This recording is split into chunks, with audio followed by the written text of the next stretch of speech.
हाँ?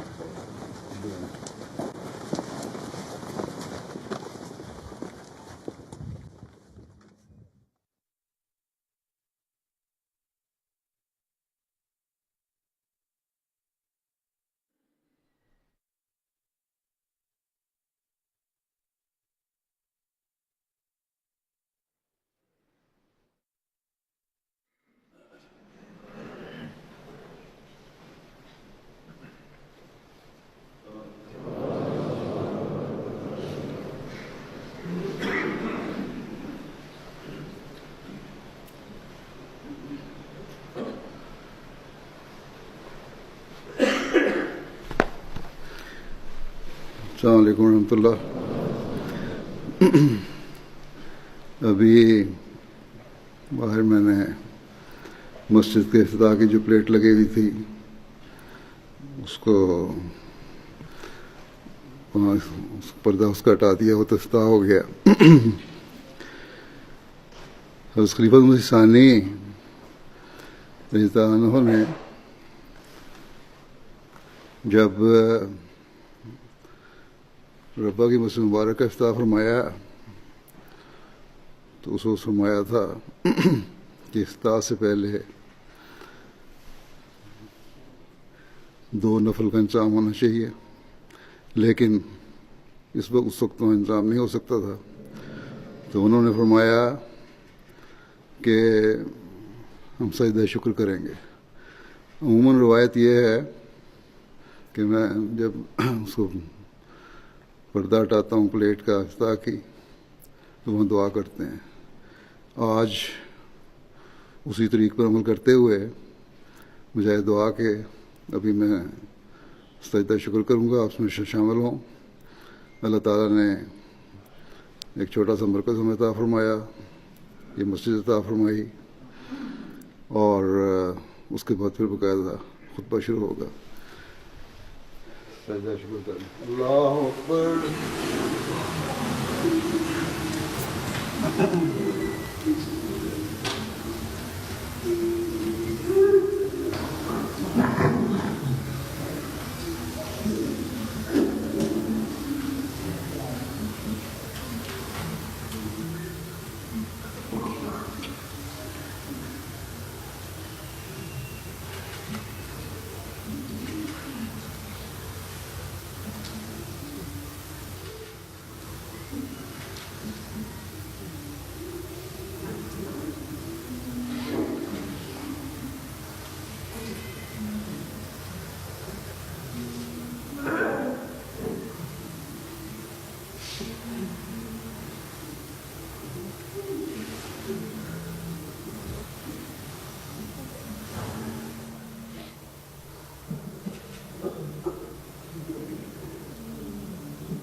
अल्लाहु अकबर।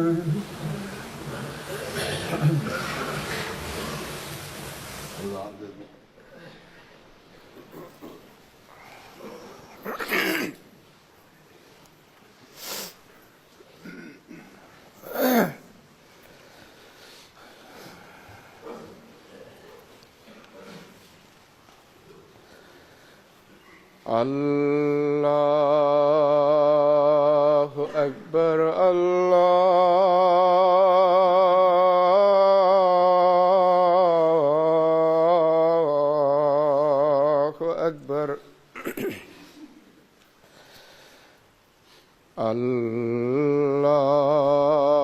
अल्लाहु अकबर।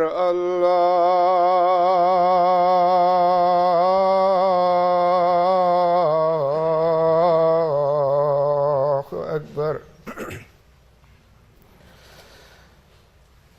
अशहदु अल्ला इलाहा इल्लल्लाह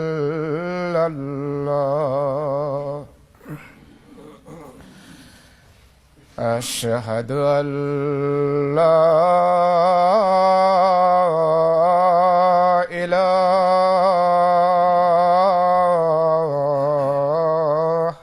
إلا الله.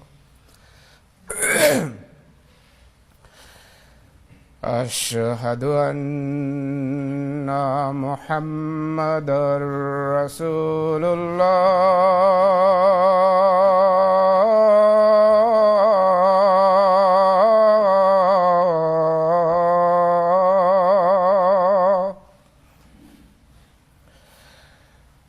أشهد أن محمدًا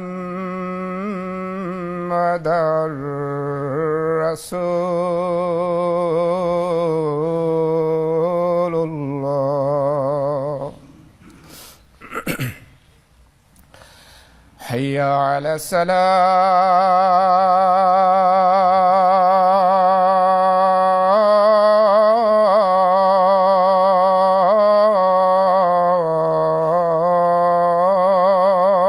الصلاة. حي على الصلاة.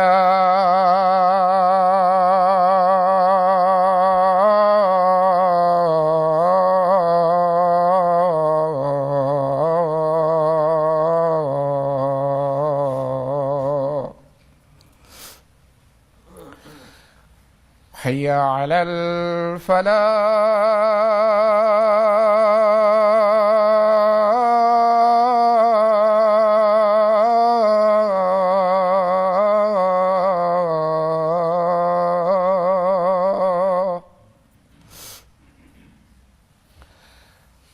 حي على الفلاح.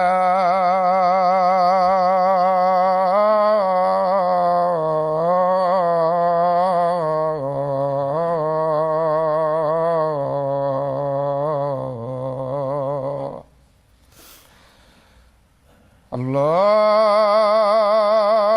أكبر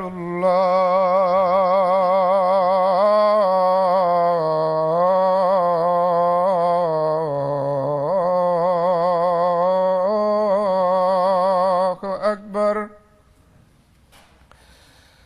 لا إله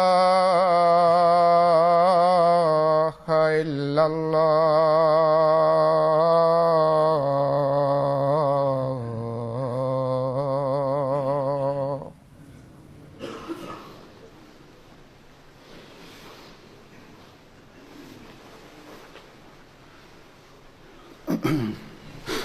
السلام عليكم ورحمة الله.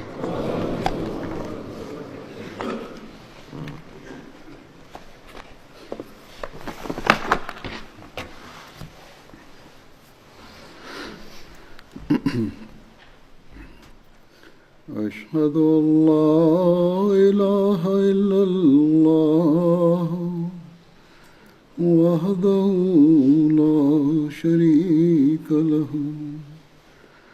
وأشهد أن محمدًا عبده ورسوله. أما بعد فأعوذ بالله من الشيطان الرجيم. بسم الله الرحمن الرحيم. الحمد لله رب العالمين الرحمن الرحيم مالك يوم الدين. إياك نعبد وإياك نستعين. اهدنا الصراط المستقيم صراط الذين أنعمت عليهم غير المغضوب عليهم ولا الضالين. قل أمر ربي بالقسط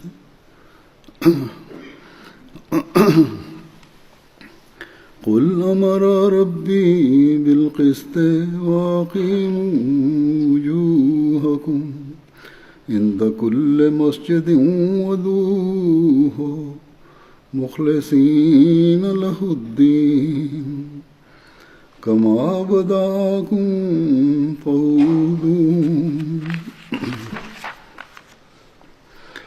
فريقا هدى وفريقا حق عليهم الضلالة إنهم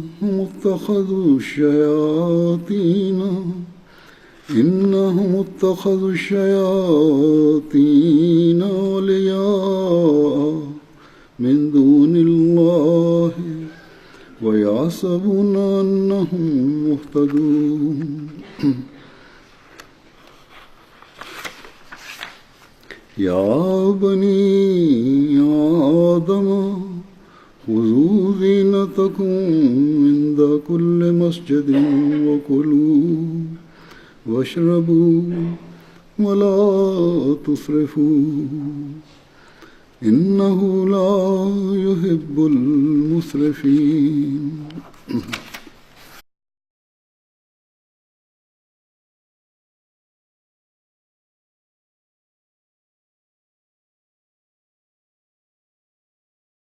Bismillahirrahmanirrahim. Prijevod ovih ajeta glasi: Ti reci, moj gospodar naređuje pravednost i koncentrišite svu svoju pažnju na Allaha u svakoj džamiji i pozivajte njega, pokazujući se iskrenim prema njemu u vjeri. Kako vas je on prvi put stvorio, tako će se poslije smrti vratiti. Jednu skupinu je on uputio, a jedna je zaslužila zabludu. Sigurno su oni ti koji su za prijatelje uzeli šejtane umjesto Allaha i oni misle da su pravilno upućeni. O djeco Ademova, uzmite svoje ukrase, bogobojaznost u svakoj džamiji i jedite i pijte, ali ne prelazite granice. Sigurno on ne voli one koji prelaze granice.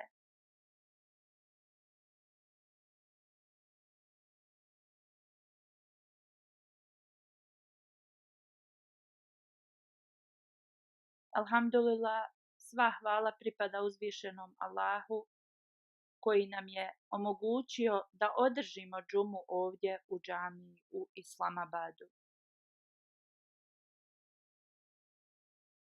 Kao što sam naveo nedavno, da centar džamata će biti premješten u Islamabadu,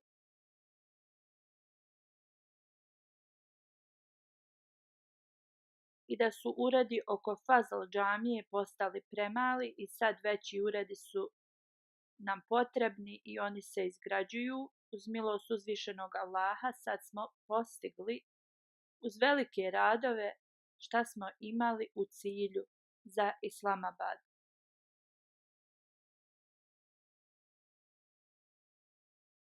Slično oni koji služe u džamatu i neki članovi odbora koji rade ovdje i oni su smješteni u Islamabadu. Također, halifina kuća je u Islamabadu.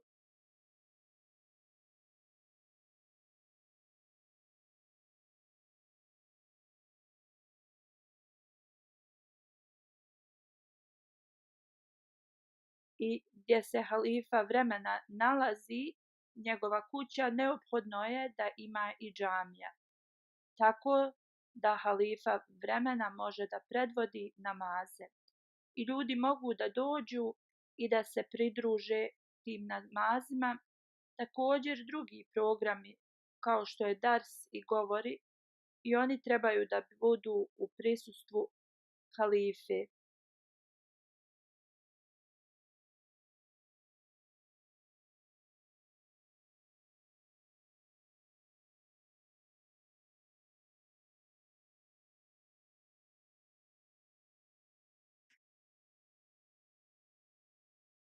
Hazur kaže, iako je danas zvanično otvaranje ove džamije,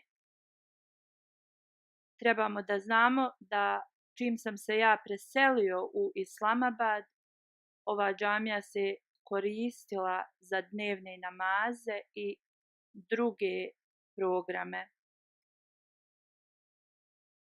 Hudam, Atfal i Leđena, oni su posjećivali ovdje u ovoj lokaciji u velikim grupama i razni programi su održavani.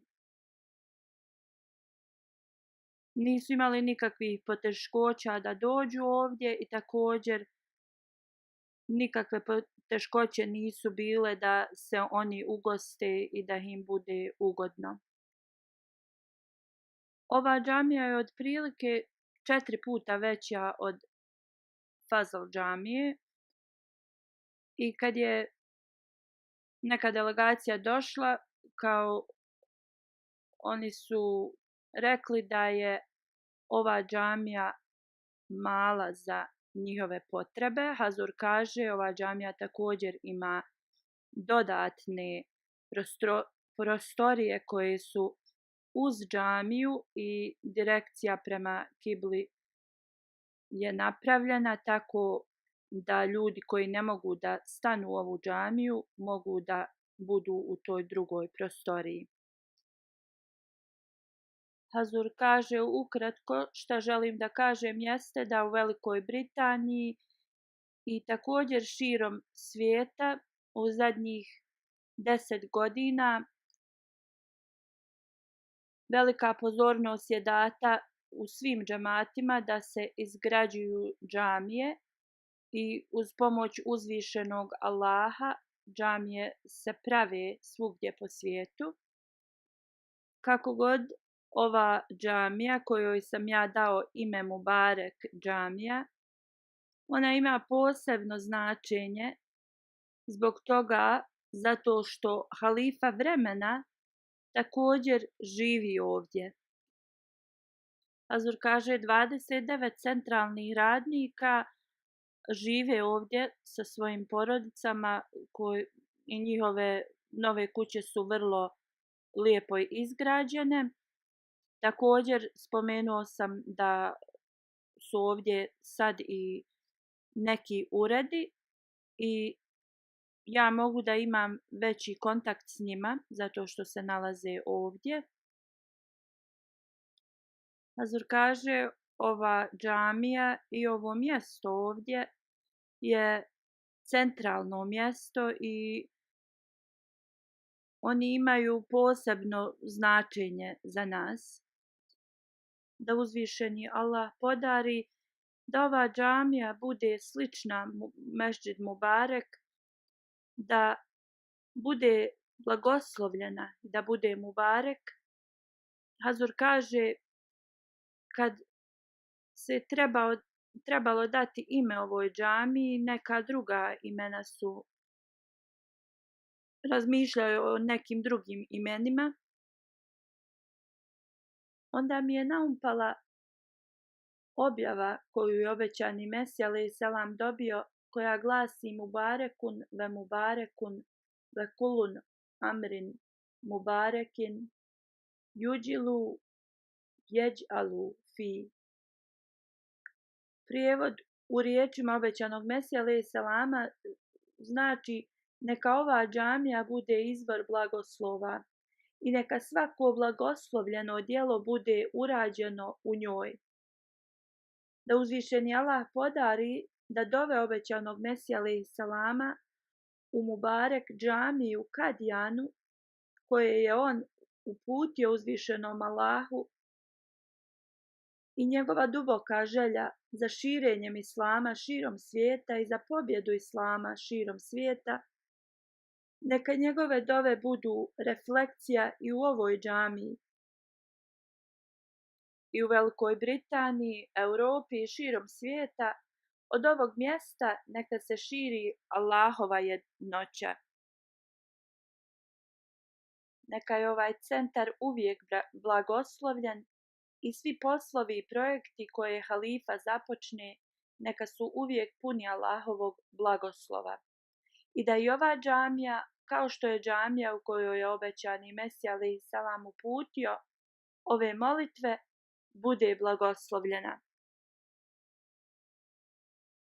Hazur kaže, ja do juče nisam znao ovu informaciju, neko mu je juče rekao da Halifatul Mesih drugi halifa za Ahmedija muslimansku zajednicu, kad je pravio džamiju u Rabbi, Mubarek džamiju, da je rekao da i ova džamija bude reflekcija u smislu sličnosti i blagoslova kao što je Mubarek džamija u Kadijanu. To jeste da bude slična njoj. Hazur kaže, u svakom slučaju hilafet je ostao dugo vremena u Rabbi i također i dan danas postoje neki važni uredi i dalje u Rabbi. Kako god u zadnjih 35 godina zbog migracije u London mnogi uredi su otvoreni ovdje, također novi uredi, mnoge nove zgrade i džamije koje služe za funkciju džamata su ovdje. Zbog zakona u Pakistanu hilafet Ahmedija se morao da preseli u London. Hazur kaže, uz pomoć uzvišenog Allaha, poslije migracije ovdje mi smo doživjeli toliki napredak i uspjeh u kojem se nismo nadali, da uzvišeni Allah nas nastavi da blagoslovljava i da oni koji su naši oponenti i koji žele da naš uspjeh se smanji, da uzvišeni Allah otvori za nas vrata uspjeha i da svi blagoslovi budu iz ovog centra.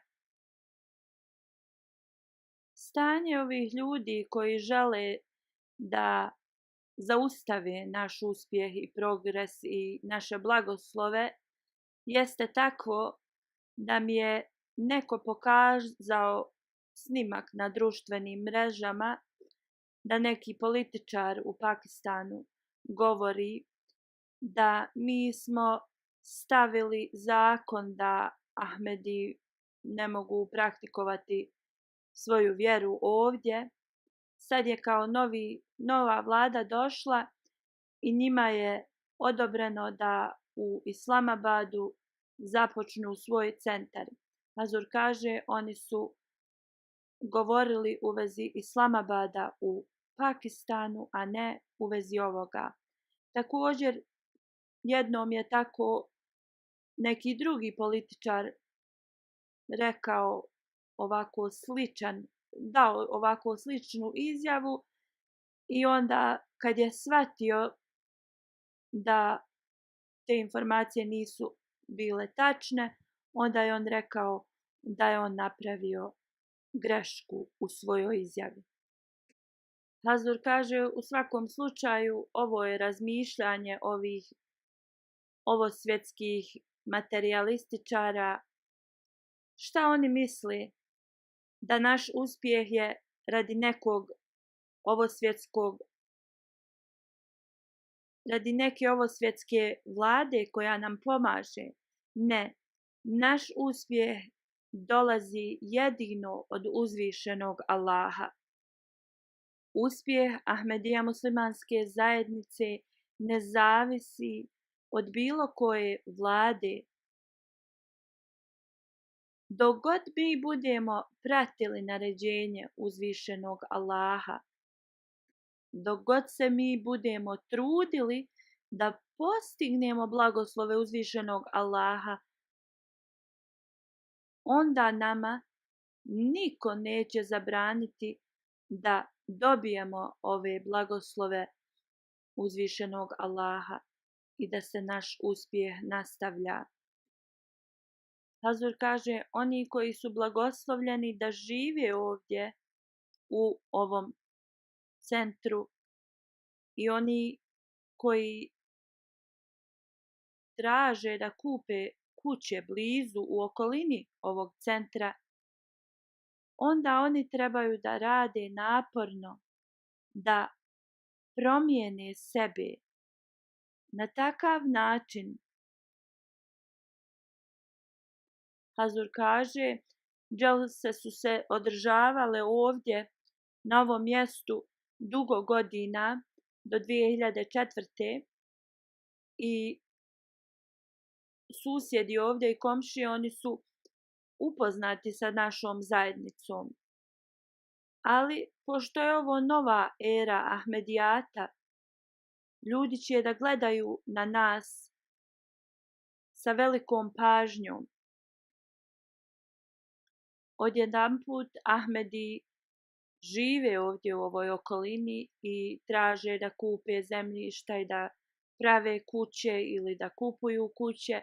I ovi lokalni ljudi su ovo primijetili i oni su već počeli da govore u vezi ovoga. Hazur kaže, oni govore da radi vašeg halife ili vašeg vođe, vi ste sad počeli da se naseljavate ovdje.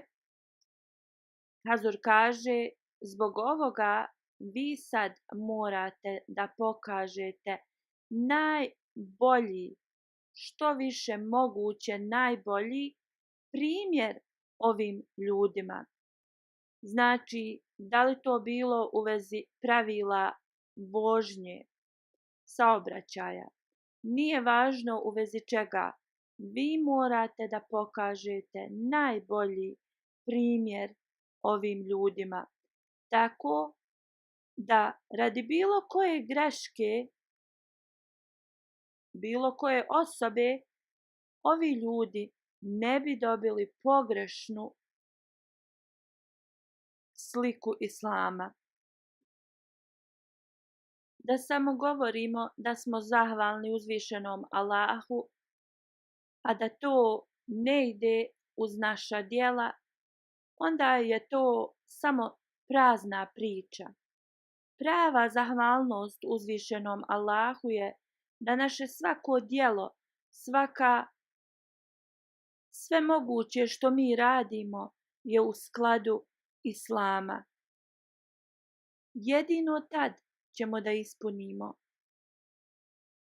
pravu zahvalnost uzvišenom Allahu. Znači, moramo da izvršavamo ono što govorimo. Ne može biti drugačije. Uzvišeni Allah nam je dao naređenja u časnom Kur'anu.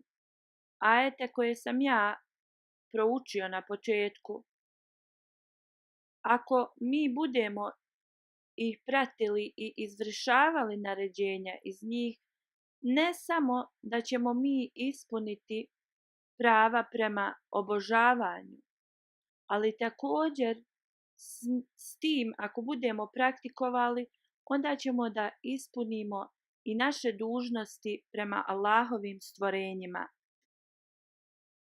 U ovim ajetima uzvišeni Allah je jasno rekao: ako želite da dobijete Allahovo zadovoljstvo, onda popravite svoju vjeru i očistite svoje vjerovanje samo radi zadovoljstva uzvišenog Allaha. Ako ovo ne ispunite, nećete ispuniti svoje dužnosti, već ćete otići u tamnicu neznanja. Morate da ispunite svrhu zašto su džamije izgrađene. Jedino onda ćete dobiti Allahove blagoslove. Morate popraviti svoje obožavanje samo radi uzvišenog Allaha. Jedino tada možete da dobijete Allahovo zadovoljstvo i blagoslove. Azur kaže, morate da izbacite iz svojih umova ovo svjetske želje i jedino onda ćete postići Allahov blagoslov. Kad vi ovo uradite 5 puta dnevno, onda ćete biti ubrojani u one koji se čiste radi uzvišenog Allaha i njegovog zadovoljstva. Uzvišeni Allah kaže, očistite svoje duše, a ovo se jedino može uraditi kad vi očistite svoje vjerovanje. Oni ljudi koji se ne trude da dobiju Allahovo zadovoljstvo, oni su ljudi koji neće biti uspješni. Ovi ljudi umjesto da dobiju Allahovu milost, oni postaju šejtanovi prijatelji. Oni pogrešno smatraju da se ponašaju kao da bi zadobili Allahovo zadovoljstvo. Ovo je stanje ljudi koji su odbili one koji su poslani od Allaha. Danas neupućeni muslimanski učenjaci, ovakvo je njihovo stanje. Što je još gore, oni odvode sa pravog puta muslimanski umet. Oni ovako predstavljaju da su oni ti koji prate islamsko učenje više nego bilo ko drugi i oni ne ostavljaju ni jednu priliku da se nama suprotstavljaju. Mnoge vlade se boje od ovakvih ljudi.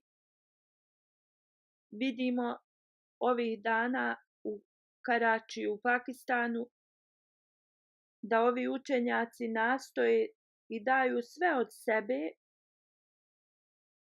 Vlada nam govori da porušimo munare na našim džamijama. Mi njima govorimo da su ove džamije, da su one stare po 50-60 godina i ove munare su skoro pola stoljeća ili više kako su one napravljene, ali oni ne mogu da se dogovore sa nama. Iz straha od ovih muslimanskih učenjaka. Ovi ljudi sve više i više povećavaju svoju okrutnost i neprijateljstvo prema Ahmedi i muslimanima. Oni su prešli sve granice u svojoj opoziciji.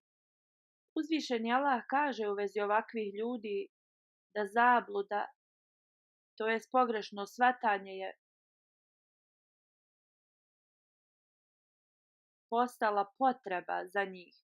Zasigurno ovi zalutali učenjaci su ti u vezi kojih je časni poslanik Muhammed sallallahu alejhi ve sellem rekao da u kasnim danima džamije će izgledati da su pune. I ovo vidimo da u mnogim neahmedi džamijama džamije su ispunjene s ljudima, ali ove džamije su prazne što se tiče upute. Od ovakvih ljudi nemiri počinju i oni će biti ubrojani među najgora stvorenja. Azor kaže, naše dužnosti postaju još veće, da mi moramo da popravimo svoje obožavanje i da osvijetlimo svijet sa istinitim učenjem Islama, da širimo islamsko učenje. Uzvišeni Allah je taj koji uvijek otvara nove puteve za nas. I ovaj centar koji imamo je također novi put koji nam je dao uzvišeni Allah i mi moramo da shvatimo naše dužnosti. Imamo rad kao pojedinaca i kao cijelokupnog džamata, ali ovo nije uzrokovalo da mi napravimo ovaj centar. Ovo je u potpunosti blagoslov uzvišenog Allaha. U ovim blagoslovljenim danima Ramazana uzvišeni Allah nam je podario ovakve blagoslove. Onda mi moramo da damo sve od sebe da postanemo što bolji vjernici i da postignemo Allahovo zadovoljstvo. Kako nas je obećani Mesija alejhi selam uputio da se popravimo radi Allahovog zadovoljstva. On kaže, u časnom Kur'anu je rečeno muhlisine lehu din. Zapamtite i molite Allaha sa iskrenošću i brojite njegove blagoslove i budite iskreni i pobožni i trebate da mu se pokorite, da je on jedini istinski darovalac i stvoritelj. Princip obožavanja je također ovakav. Mi moramo da ustanemo u namazu kao da vidimo uzvišenog Allaha ili kao da uzvišeni Allah direktno gleda na nas. Svaka sorta nečistoće ili pripisivanja druga uzvišenom Allahu treba da bude iskorijenjena iz vas. I zapamtite da on sve vidi. Ljudi trebaju da se mole uzvišenom Allahu, da traže oprost, da kažu da su nejaki, tako da im podari da mogu da se očiste i da oni mogu da imaju iskrenu vezu sa uzvišenim Allahom. I da ljubav prema uzvišenom Allahu postane centar svega što oni rade. Kad vi popravite svoje vjerovanje, praksu religije, samo radi uzvišenog Allaha, kad popravite svoje obožavanje, samo radi Allaha, onda to će vam pomoći da vi očistite sebe iznutra. Onda ćete da budete u stanju da ispunite dužnosti obožavanja. I onda će vas to odvesti da ispunite prava drugih ljudi. Hazur kaže, neko mi je pokazao video na društvenim mrežama da su se muslimani okupili na jedno mjesto da se iftare zajedno. Prelijepo je bila postavljena sofra, ali su onda počeli da se svađaju, da govore ružne riječi jedni drugima, da se udaraju, da se hrvaju. Hrana je letila u zraku. Mladi su udarali stare, a također i stari. Hazur kaže, ovo su sve radili u stanju posta. Uzvišeni Allah je rekao, kad postite, i ako vas neko provocira na svađu ili nešta, vaše je da kažete ja postim. Jer nagrada za post je uzvišeni Allah sam. Da li će uzvišeni Allah biti nagrada ovakvih ljudi, ljudi koji poste na ovakav način? Da li su oni postigli da očiste svoje duhovno stanje? Kakav je ovo post? Ovo mora da nam poveća da razmislimo koja je svrha dolaska imama vremena i koja je potreba bila da on dođe i reformiše učenje. Imam vremena je došao, a oni ga ne prihvataju. Mi moramo da gledamo na ovo kao podsticaj da mi moramo da se reformišemo. Nekad radi najmanjih sitnica ljudi se ljute jedni na druge. Ovo se mora da iskorijeni, pogotovo kad postite. Moramo se očistiti samo radi uzvišenog Allaha i predati se obožavanju njega i da ispunimo njegova naređenja. Obećani Mesija alejhi selam je rekao, ime Islama na današnjici nije ime koje je istinsko njegovo. Sav nemoral se raširio u svijetu, sva loša djela, svi mogući prekršaji su se rasprostranili, a iskrenost koja se spominje u muhlisine lehu din je nestala sa zemaljske kugle. Nema iskrenosti, predanja, lojalnosti, ljubavi, pravednosti prema uzvišenom Allahu ili oslanjanja na njega. To je sve nestalo. Obećani Mesija alejhi selam kaže, Sada uzvišeni Allah je odlučio da sve ove mrtve radnje će da budu oživljene ponovo. Onda obećani Mesija a.s. kaže, sad je vrijeme kad arogantnost, sebičnost, ponos, škrtost i svi ostali nemorali su se povećali više nego ikad, a muhlisine lehudine, dobra djela i primjeri su nestali u potpunosti. Sve što je dobro nema više. Ljudi se ne oslanjaju na uzvišenog Allaha. Više vjernici ne ostavljaju stvari uzvišenom Allahu. Oni koji se nazivaju takozvanim muslimanima i vjernicima u vezi najmanjeg problema tuče izbijaju. Moral je nestao, obećani Mesija a.s. kaže, sad je Allahova želja da se sjeme ovih morala i lijepog ponašanja ponovo zasadi. Obećani Mesija a.s. prije je rekao, sad će mrtvi da se vrate u život. A ovdje govori, sad će sjeme da se zasadi. Ovo sjeme koje će da se zasadi je kroz obećanog Mesiju a.s.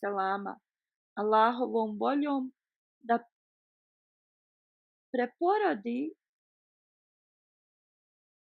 izgubljene morale i da očisti obožavanje i da uspostavi da se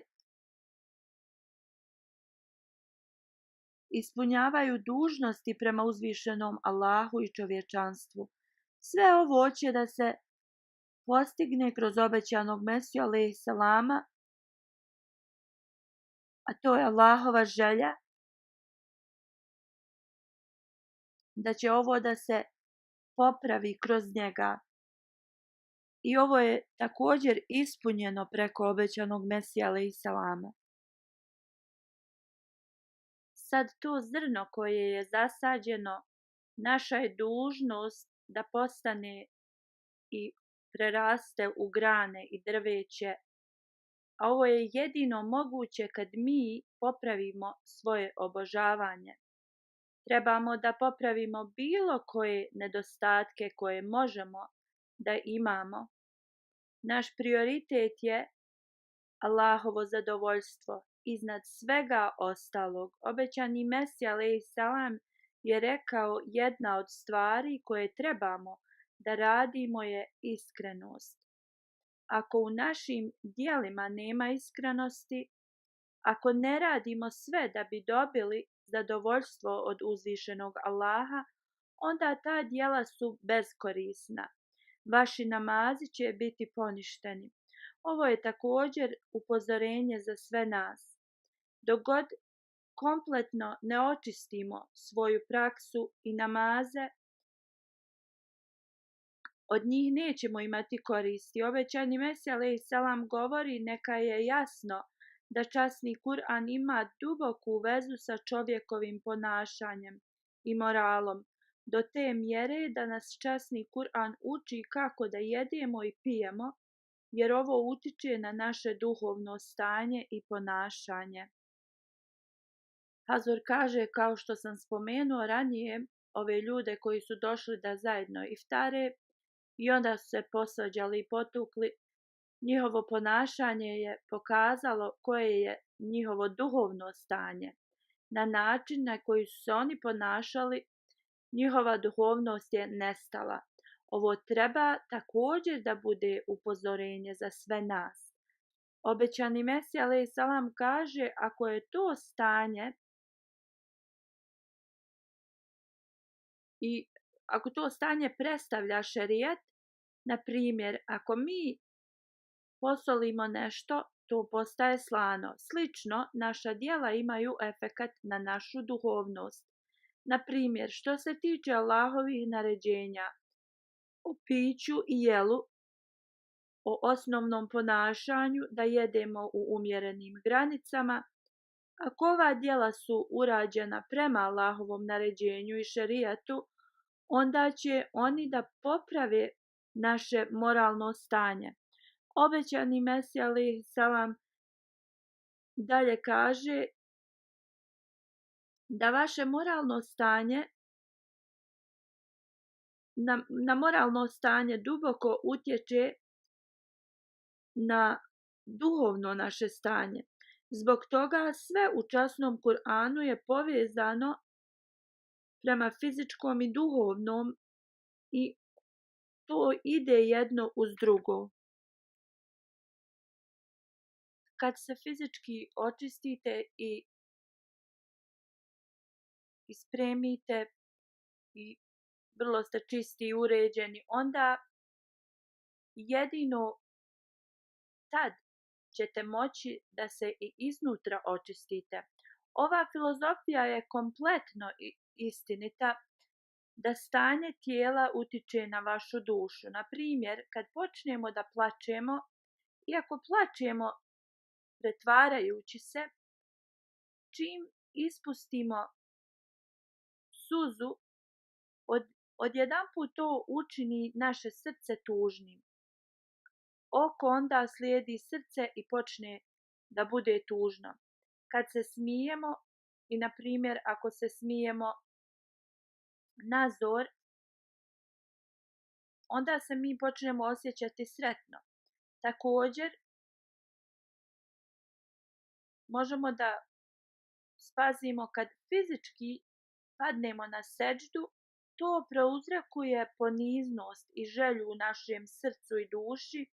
Nekad kad ste na seđdi, ljudi se osjećaju vrlo ponizno. A dok neki kad podignu glavu i isprse se, onda to prouzrokuje neki ponos u njima i arogantnost. Ovo nam pokazuje da fizički aspekti utiču na duhovnost. Da bi popravili svoju duhovnost, potrebno je da shvatimo da fizička hrana ima efekat. Zbog toga mi moramo da budemo umjereni. Ne možemo da odlučimo samo da jedemo meso ili povrće. Moramo imati balans i umjerenost. Uzvišeni Allah je stvorio ove čiste stvari za nas, stvari koje su halal i tajb, ali ne možemo da ih koristimo u neumjerenim količinama. Znači, ovaj balans i umjerenost također imaju utjecaj na nas. Ono što jedemo i koliko jedemo utiče na našu duhovnost, pomaže nam da budemo fokusirani u našim namazima. Obećani Mesija alejhi selam kaže, ovo je ljepota Islama, da nam da upute za sve moguće stvari. Naređenje da možete jesti i piti, ali ne prelaziti granice, ne treba pretjerivati ni u jelu ni u piću i ne treba da idete iznad niti ispod umjerenosti, granice umjerenosti. Umjerenost je vrlo važna zbog toga što utiče na našu duhovnost. Onda istiniti vjernik koji je pobožan ne pretjeruje u ovim radi naređenja uzvišenog Allaha. Ne samo da popravi svoje duhovno stanje, već on poveća vezu sa uzvišenim Allahom. Također i fizičko stanje se popravi. I ovo se desi kad oni koriste ove blagoslove koje je uzvišeni Allah nam dao. Nama su dati ugođaji ovog svijeta, hrana, piće, bogatstvo, uživanje, ali to ne treba da bude smisao našeg života, da jedemo i pijemo. Radije trebamo da upotrijebimo ove koristi, ali samo da bi pridobili Allahovo zadovoljstvo i da živimo život koji se očekuje od nas. I da smo uvijek u potrazi za Allahovim zadovoljstvom. Slično, istiniti vjernik uvijek se brine da ispuni dužnosti prema Allahu. Jedino Islam nas uči da moramo ispuniti dužnosti prema Allahu i također dužnosti prema njegovim stvorenjima. Kao što sam rekao, kad smo napravili ovaj centar, mi moramo da uzdignemo svoju pobožnost da bi pokazali našu zahvalnost uzvišenom Allahu. Mi moramo da uzdignemo standarde našeg morala. Što se tiče ovih lokalnih ljudi i naših komšija, oni gledaju na nas sa drugačijom perspektivom. Ovo traži od nas da mi pokažemo islam u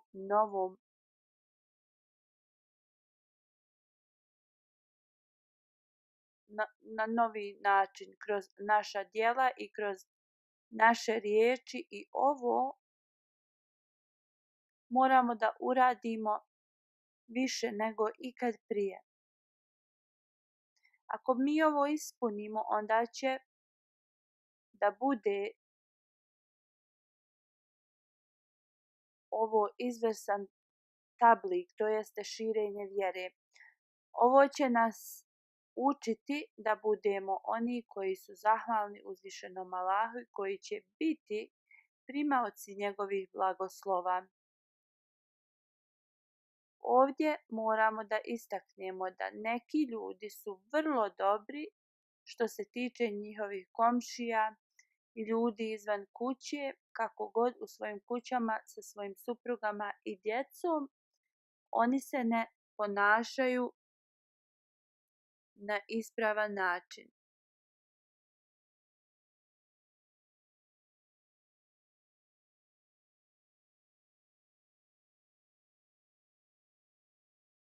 Ovo nije samo njihova osobna greška do neke mjere, da uzvišeni Allah će ih držati odgovornim za njihove greške, ali kako god, šta god oni rade osobno, to utiče na džemat kao zajednicu. Kad je u kući nemir i neslaganje, to utiče na djecu.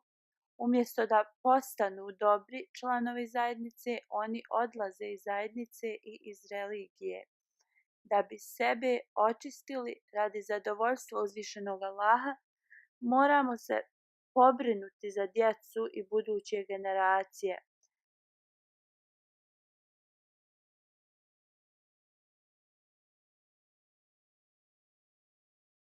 Ako se ne pobrinemo, ovo će da uništi naše buduće generacije. Moramo da se pobrinemo za svoje domove, jer ovo postaje problem našeg džemata i zajednice. Djeca vide da moj otac ima veliki status u zajednici, a kod kuće se totalno drugačije ponaša. Ovo uništava buduće generacije. Kad se muž i supruga svađaju i u kući je nemir, to uništava stup društva. Ovakvi domovi se sve više i više povećavaju gdje je nemir u njima. Mi moramo da se trudimo da postignemo mir u društvu i da odlučimo da ćemo ovo da uspješno postignemo. Uzvišeni Allah nam je podario zajednicu kroz koju nam daje velike blagoslove. Kao znak zahvalnosti moramo da nastavimo na Allahovom putu i izvršavamo njegova naređenja. Onda one žene koje za najmanju stvar se ljute i nerviraju, one moraju radi svoje djece da se reformišu.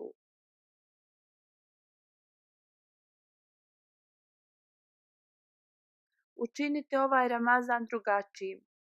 Napravite svoje domove da budu prebivalište mira. Ako u ovom Ramazanu želite da popravite sebe dolazeći u ovu džamiju, onda zapamtite, prava svrha dolaženja u džamiju je da povećate svoju takvu, to jest bogobojaznost. Kao što je obećani Mesija alejhi selam rekao, hodite putevima takve bogobojaznosti, bojte se Allaha, spasite se arogantnosti, ponosa i varanja. Imamo toliko Allahovih blagoslova i moramo da razumimo da u svemu mi moramo da tražimo Allahovo zadovoljstvo. Ne budite od onih kojima je Allah bio nezadovoljan.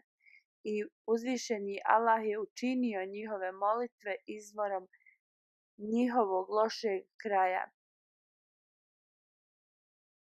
Radije mi trebamo da budemo ubrojani u one ljude koji su dobili Allahove blagoslove. Ovaj centar koji nam je Allah dao jeste da u njemu ispunjavamo potrebe religije. Sa ovo svjetskog gledišta je veliki blagoslov da nam je ovo on dao. Mi ovo nikad ne bi mogli postići sa našim samostalnim naporima. Kroz ovaj centar uzvišeni Allah nas je blagoslovio na ovo svjetski i duhovni način. Kad ovo svjetska osoba vidi ovo, ne može da ostane ravnodušna. I kad saznaju da je ovo samo kroz blagoslove Allaha,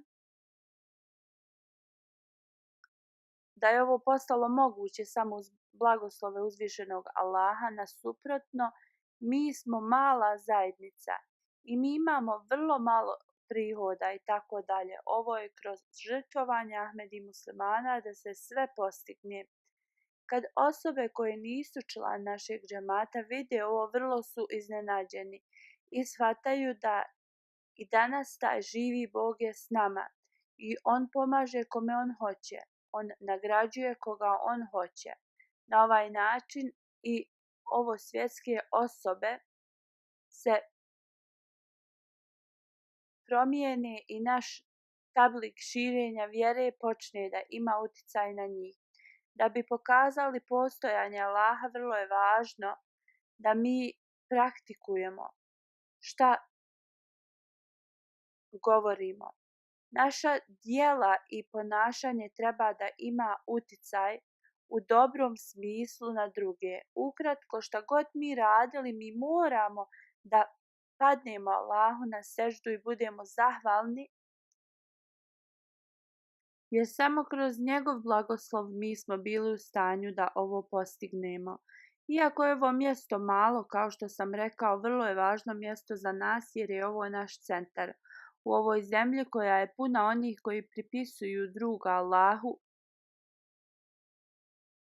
i ova zemlja koja je prazna od tevhida, Allahovog jedinstva, sad sa velikom istrajnosti trebamo da idemo i širimo poruku tevhida, Allahovog jedinstva. Morate da ispunite misiju obećanog Mesija alejhi salama koji je bio iskreni sluga časnom poslaniku sallallahu alejhi ve sellem. Da taj dan dođe kad svaki grad, mjesto i selo proglašava Allahovo jedinstvo. I oni ljudi koji govore šta im prvo naupadne protiv časnog poslanika sallallahu alejhi ve sellem, naša dužnost je da ne samo od ovih koji žive u Islamabadu, već svaki Ahmedi koji živi u ovoj državi i svaki Ahmedi širom svijeta, oni moraju da napreduju, moraju da nađu sve moguće načine i puteve da uzdignu zastavu tevhida, Allahovog jedinstva i da donesemo cijeli svijet pod zastavu časnog poslanika sallallahu alejhi ve sellem. Kako ćemo mi da ispunimo misiju obećanog Mesija alejhi salama, kako god da završimo projekte halife vremena, trebamo da damo našu pomoć i da izvršavamo te projekte. Kako ćemo da pomognemo halifu vremena? Kroz naše molitve i naša djela.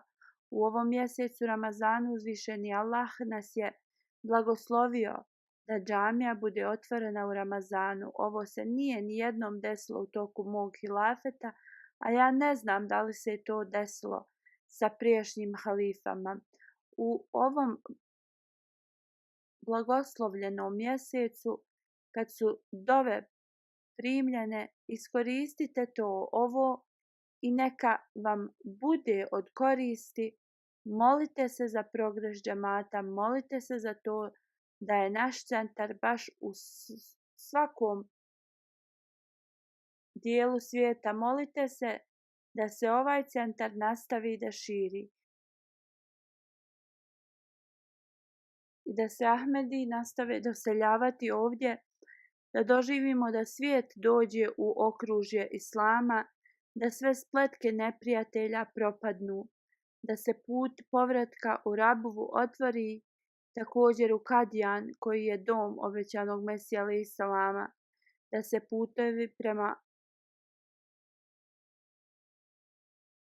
se putevi povratka otvore i u njega i da se putevi do Mekke i Medine otvore za nas prema našem vodiču, našem časnom poslaniku sallallahu alejhi ve sellem, gdje je njegovo prebivalište i to je stalni centar Islama. I da istinita poruka Islama dostigne i do ovih ljudi i da je prihvate. Da budu oni koji će da prihvate istinitog slugu časnog poslanika sallallahu alejhi ve sellem, da uzvišeni Allah otvori oči muslimanima, a one koji pozivaju protiv Ahmedijata neka ih uzvišeni Allah kazni, da svi ljudi dođu pod zastavu obećanog Mesija alejhi selama i postanu jedan umet, da se ovo što prije desi i da i nemuslimani dođu pod ovu zastavu. Hazur kaže, spomenut ću neke detalje u vezi ove džamije.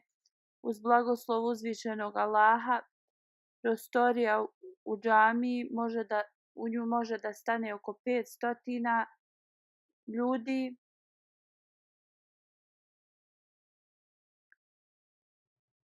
A u dodatnoj hali 1200, u još jednoj prostoriji 110. Također ima dvorište koje je natkriveno, tu oko 300 ljudi može da klanja. Totalan broj ljudi je preko 2000. Kao što sam spomenuo, prave se kuće i kancelarije. Nadam se da će i MTA također imati studio ovdje. WC-ovi su napravljeni u naselju.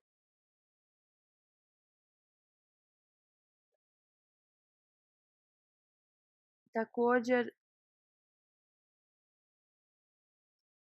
solarna energija je napravljena u cijelom naselju i sva moderna tehnologija se koristila ovdje. Iako je bio veliki projekat, nijedan poseban apel za donacije nije započet. Za ovaj projekat, koliko ja znam, ovo je prvi projekat za kojeg se nisu odvojene donacije prikupljale i također je završen dizajn za ovu džamiju. Nekim ljudima se sviđa, dok nekim ne. U svakom slučaju, prema stručnjačkom timu, oni kažu da ovakav dizajn će da sačuva struju. Prema ekspertima izgradnje ove džamije, oni kažu doista je jeftina. Kaligrafija u ovoj džamiji, mi nikad nismo imali ovoliko kaligrafije ni u jednoj od naših džamija, ali radi dizajna ove džamije rekao sam da je u redu da postave kaligrafiju. To su sve atributi uzvišenog Allaha. Rizvan Bey sahib, koji na dželsi predvodi Al-Kalem projekat, on je pomogao dosta i napisao je ovu kaligrafiju, da ga uzvišeni Allah nagradi. Također urednik magazina Review of Religion Amir Safir je također pomogao dosta. Basel Bat sahib, misionar iz Kanade, je pomogao u vezi ovoga i još neki drugi. Oni su napisali svaku riječ i onda posebnim lepilom su ih zalijepili. Znači, bilo je puno posla da ih uzvišeni Allah nagradi. Također audio i video tim MTA su također uradili dosta posla da ih Allah nagradi. Projekat za izgradnju imao je odbor koji je vremenom se skupljao i analizirali su progres. 2 stalna člana odbora, jedan je bio Idris Sahib koji je Vakfi Arzi, a drugi Vakfe Zindagi. Hazur kaže bilo je nekih malih grešaka, ali generalno govoreći uradili su sve kako treba.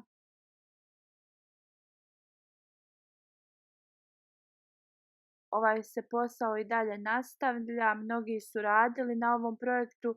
Čadri Sahir Sahib, on je uradio mnogo za ovaj projekat. Kao što sam rekao, ovo je veliki projekat za kojeg se nisu prikupljale odvojene donacije. Također ostaje dosta velikih projekata u isto vrijeme. U Kadijanu, Mali i Tanzaniji ponekad Hazur kaže bio bi zabrinut da ćemo morati zaustaviti radove neko vrijeme kako god uzvišeni Allah ispustio svoj blagoslov. I ovi projekti su završeni uspješno. U Tanzaniji se izgrađiva zgrada koja će služiti za razne svrhe i nova džamija, u Mali džamija, i svi koji su posjetili u Maliju ovu džamiju samo hvale imaju da kažu. Neki ljudi kažu da je ta džamija ogromna. Ljudi iz Malija govore izgleda da je neka vrlo bogata zajednica napravila ovu džamiju. Prema ovo svjetskom pogledu mi nismo bogati, ali prema stvarima koje imamo Allah nas je učinio da izgledamo tako. Da uzvišeni Allah nastavi da nas blagoslovi. Nekoliko dana prije doktor iz Amerike je otišao u Mali i on kaže kad sam izašao iz aerodroma vidio sam prelijepu džamiju, pitao sam svog vozača čija je to džamija, on mi je odgovorio ovo je od Ahmedi muslimana i da je to mjesto gdje ću ja da boravim. Svaka osoba ima samo riječi hvale za ovaj projekat. Ovo je bio ogroman projekat koji je završen. Ahmedi, arhitekti i inženjeri su ovo postigli. Da uzvišeni Allah nam pomogne da nastavimo sa ovim radom i da nam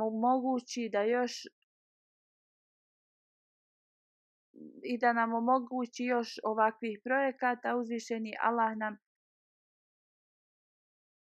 da nam pomogne da završimo ovaj projekat i još mnogo njih. Allah nam je omogućio da mi dajemo velika financijska žrtvovanja i svi ovi projekti su završeni od ovih žrtvovanja. Pošto nismo prikupljali odvojene donacije, mogu reći da širom svijeta od generalne kolekcije uzimato je za završetak ovog projekta. Da uzvišeni Allah nastavi da nas blagoslovi i da nagradi svakoga ko je učestvovao u ovom projektu.